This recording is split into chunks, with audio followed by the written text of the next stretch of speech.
আজ শহরের সর্বোচ্চ তাপমাত্রা প্রায় 28.6 ডিগ্রি সেলসিয়াস। হালকা ঠান্ডা হাওয়া, আউটডোরের জন্য পারফেক্ট ডে বলে রিপোর্ট। আইএমডি এর ডেটা ও একিউআই, কিন্তু এয়ার কোয়ালিটি ইন্ডেক্স রয়ে গিয়েছে পুয়ার। সিও মাত্র স্বাভাবিকের উপরে, বিশেষত ব্যস্ত রাস্তা ও মোড়ে। বিশেষজ্ঞদের পরামর্শ, রাতের আড্ডা ও আউটডোরের মাস্ক চশমা মাস্ট। শ্বাসকষ্ট, হার্ট পেশেন্ট ও সিনিয়র সিটিজেনদের জন্য অতিরিক্ত সাবধানতা জরুরি। বঙ্গে শীত অনুভূত হতে শুরু করেছে, আর শহরের পরিস্থিতি বেশ মনোরম। রোদ্দুর আরামদায়ক এবং সেই সঙ্গে সঙ্গে আজ শহরে তাপমাত্রা সর্বোচ্চ 28.6 ডিগ্রির কাছাকাছি এবং সর্বনিম্ন 17 ডিগ্রির কাছাকাছি। যদিও চিন্তা বাড়াচ্ছে একিউআই অর্থাৎ এয়ার কোয়ালিটি ইন্ডেক্স, কারণ এয়ার কোয়ালিটি ইন্ডেক্স দেখা যাচ্ছে প্রায় 207-এর কাছাকাছি। তা বেশ খারাপ বা উদ্বেগজনক।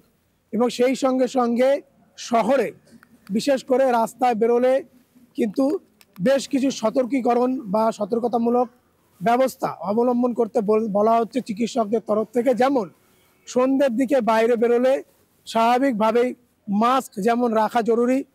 যাদের বা যারা হার্টের পেশেন্ট তাদেরকে কিন্তু বিশেষ নজরে বা নজরদারিতে রাখতে বলা হচ্ছে। সব মিলিয়ে স্বাভাবিকভাবেই শহরের পরিস্থিতি মনোরম এবং সেই সঙ্গে সঙ্গে শীত অনুভূত হতে শুরু করেছে। শুভঙ্কর মণ্ডলের রিপোর্ট, কলকাতা টিভি।